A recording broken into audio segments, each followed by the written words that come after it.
What you doing? Hey girl. Ew. That's sort of gross, right? Don't do Ryan Gosling. Mm-mm. Okay. You can edit this, right? Yeah. Okay. I'm, getting ready to vote. Who are you voting for?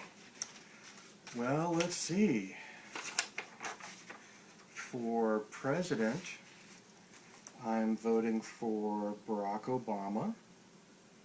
Uh-huh. And that's sort of easy because he's running unopposed. And now for Senate, look, we have 24 candidates all running against each other. That's pretty interesting. Ooh. Yeah. Is that Well, Dianne Feinstein? Dianne Feinstein is the senator right now, and I will probably vote for her in November because she's going to be running against somebody worse, very likely. But for now, I'm going to be voting for David Leavitt, and for two reasons. One is he has really good politics, and I like him, and he may give the message to Senator Feinstein to be a bit more progressive. And second, there's this woman, Orly Taitz. Some people call her Orly Tates, who's running, who's totally crazy. She's the one who thinks that Obama was born in Kenya, and she keeps on filing lawsuits about it.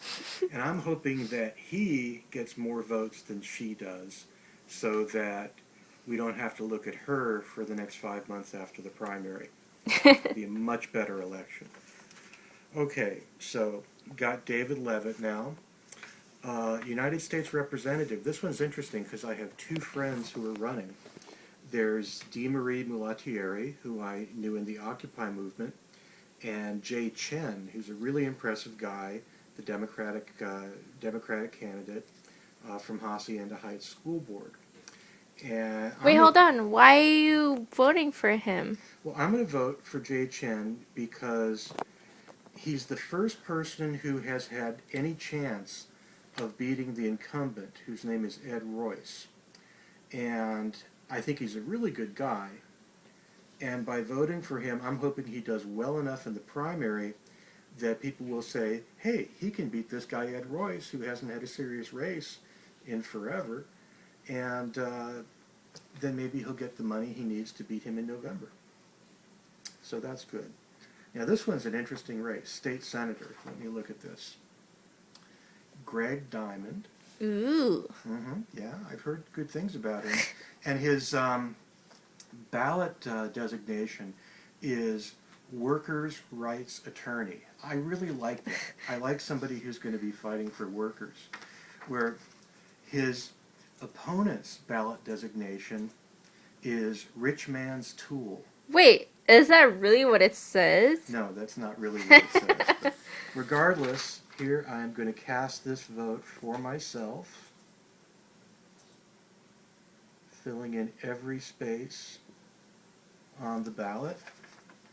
You would think that this would be a more thrilling feeling, but yeah, it's just another vote. It's Sort of like nice. taking an SAT. Yeah, a lot, except there's penalties here for guessing. In the state assembly, I'm going to vote for Greg Fritchell, who's a friend of mine. He likes to call himself 3G because he has 3Gs in his name, and I only have 2Gs in my name. So he calls me 2G, but I'm going to vote for him anyway. Now, the judicial office, I almost wasn't going to vote for this because I don't like judicial elections. I don't think you should vote on who the judges should be because it makes people pander to people. But there's the incumbent is named Deborah Chung, I believe is how you pronounce it. And I'm going to go ahead and vote for her, even though she spent way more money on the election than I thought she should have with all these slate mailers. Because there's this guy who used to be in the state senate named Joe Dunn. And he said vote for her. And sometimes, when you have somebody you respect, you just have to take their word for it. Okay, now, in this County Board of Education race, I'm going to vote for a Republican. And her name is Mary Galuska. There's a lot of policies of hers that I don't agree with, but I'm going to vote for her anyway. And do you know why I'm going to vote for her? Nope. She has the most important qualification in the race, and that is she is not this other guy, Ken Williams, because he's not who you want to vote for. This is somebody who doesn't believe in evolution, and that's just not what I want for a school board. So if she's halfway sane, to me, that puts her ahead of him. Now I'm going to go to ballot measures, and the first proposition is limits on legislators' terms in office.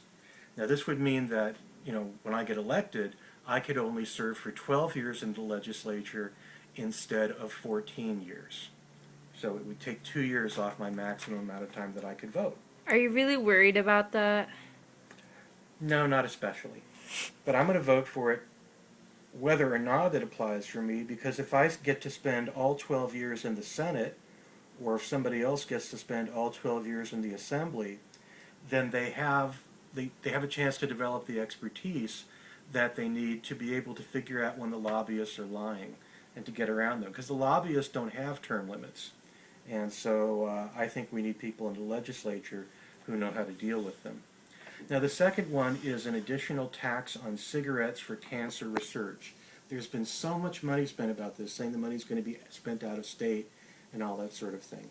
I'm going to vote yes on this for one basic reason that has served me well pretty much my entire life as a voter. The people that are opposing this are the big tobacco companies, and my rule of thumb is the big tobacco companies are always lying to you. So if they say don't vote for something, you can pretty much know that you can vote for it. Now there are some county issues. One is the Orange County Office of Public Administrator. We had a guy there who did a bunch of things that evidently weren't that good.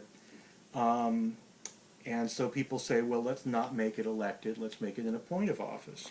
But my feeling is, don't make it an appointive office, because I don't think the supervisors are that great, either, and they're all Republican right now. I want to make it an elective office and just elect somebody better to it. So I'm going to vote no on A, and probably some people I like are saying, oh no, don't do that, vote yes on A. But sometimes you got to just do what makes sense to you. Okay, on B, this is a pension reform thing, and there's good pension reform and bad pension reform. I think this is reasonable pension reform, so I'm going ahead with it. And then the last thing on the ballot is for the Brea Olinda Unified School District to give more money for them to construct and modernize classrooms and school facilities, etc. Now, you went to Brea Olinda High School, so let me ask you. I will vote whichever way you want me to vote on this. Should we vote for them to have a bond, which means they can borrow money and people will, give them money and then they'll have to pay it back over time? Should I vote for more money for the Brea Olinda School District? Hell yeah! Okay. Yes on measure E. Brea Linda all the way. That's right. And I think they'll make good use of it too. I think they do a very good job. Okay, so that's my ballot. And what I'm going to do is put this in the envelope. And there's instructions here telling you what you have to do next, saying how to vote your ballot. Should have already read that. Don't sign the ballot. Don't turn it in late. Don't use a different envelope. And the fourth one, people can read for themselves. And then don't sign the ballot, but you're going to sign here. You're going to put your residence address, etc. Put it in the mail and get it there. Try to get it there by Saturday, and then we're done. You should register to be a permanent absentee voter if you're not, so you can do this every election instead of standing in line. But if you're not, please do show up at the polls on June 5th, which is next Tuesday as we video this, and vote for me, Greg Diamond, for State Senate. Thank you.